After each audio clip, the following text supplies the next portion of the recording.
welcome back to my channel. Today I wanted to do a quick updated highlighting and contouring video for you.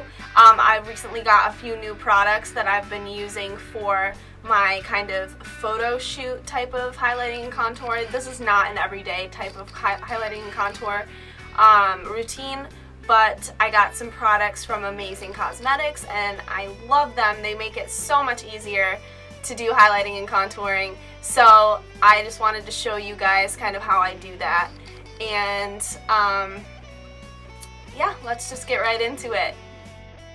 I always start off by applying a primer all over my face to ensure that my makeup doesn't slide around and looks fresh for as long as possible throughout the day.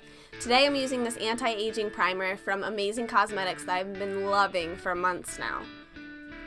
Now I'm applying shade 5 of the Urban Decay Naked Foundation all over my face with a damp beauty blender, making sure to use tapping motions to stipple it onto the skin and ensure that the coverage stays where I want it. This Amazing Cosmetics concealer is so perfect for covering up any spots that show through after applying my foundation, and it's so pigmented that I only need to use the smallest amount and I can still get a great coverage out of it. I'm simply patting it onto those spots with my finger because the warmth helps blend it all seamlessly into the base makeup. Before I get into the highlighting and contouring, I need to correct and cover up these dark circles I'm running with today. First, I'm applying this Maybelline Master Glaze in Coral Sheen all over the discoloration and going over that with a mixture of MAC Prolongwear Concealer in shades NC20 and NC42, simply because I ran out of NC30, which is my usual shade. I'm blending this all out really well again with the damp beauty blender. The blender is going to pick up any excess product that I've applied to make sure that I get minimal creasing throughout the day.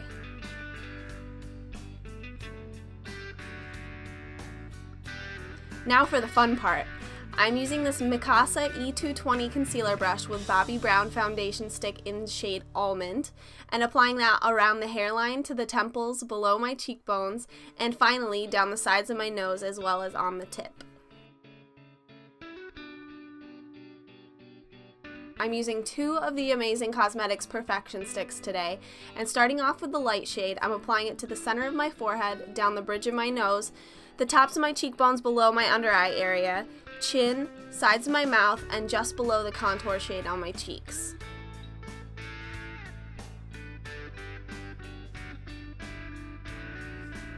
In order to create more of a transition between the light and dark colors, I'm also applying the tan shade to all of these areas. I found that doing this also makes it a lot simpler to blend out all of the colors seamlessly. Now I'm starting out by blending all of the lighter areas out with a beauty blender and making my way into the darker shades until everything is even.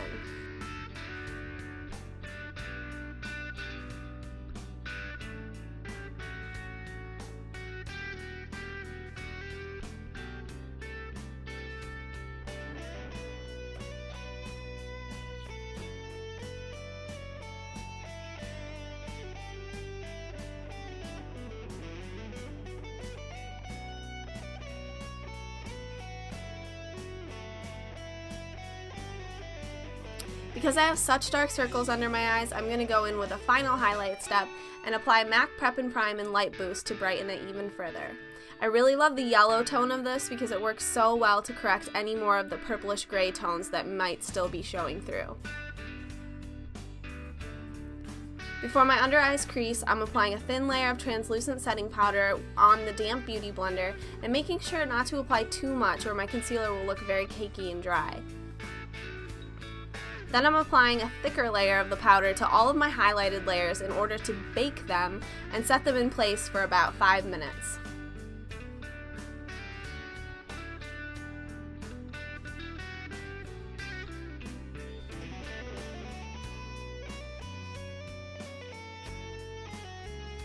After that, I'm buffing what is left on my face out using the Pirouette PO2 Fluffy Powder Brush.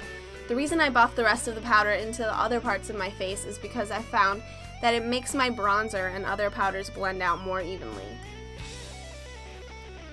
At this point, my camera stopped recording and I didn't notice, but basically I use a matte bronzer and apply it to all of the darker areas with a fan brush because I find that it provides the softest application and smoothest transition. Now I'm quickly grabbing the Sigma 3D HD Kabuki brush because I like how pointed the tip is for applying a bit more of that powder below my cheek contour in order to clean it up and sharpen the edge a bit. When it comes to contouring my nose, I like to grab a smaller blending brush so I can better control the thickness and placement of the bronzer and really sculpt a straighter, shorter, and overall smaller nose. If you guys would like a more in-depth walkthrough on how I contour my nose, let me know in the comments below. Now I'm just dusting away that powder and I am ready to finish the rest of my makeup.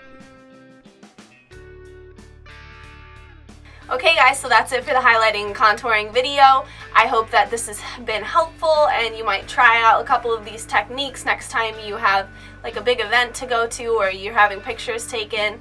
And I hope that you can tell the difference in how your pictures turn out if you use this technique, and let me know what you think in the comments below, and I hope that you have a wonderful day, and I will see you next time. Bye!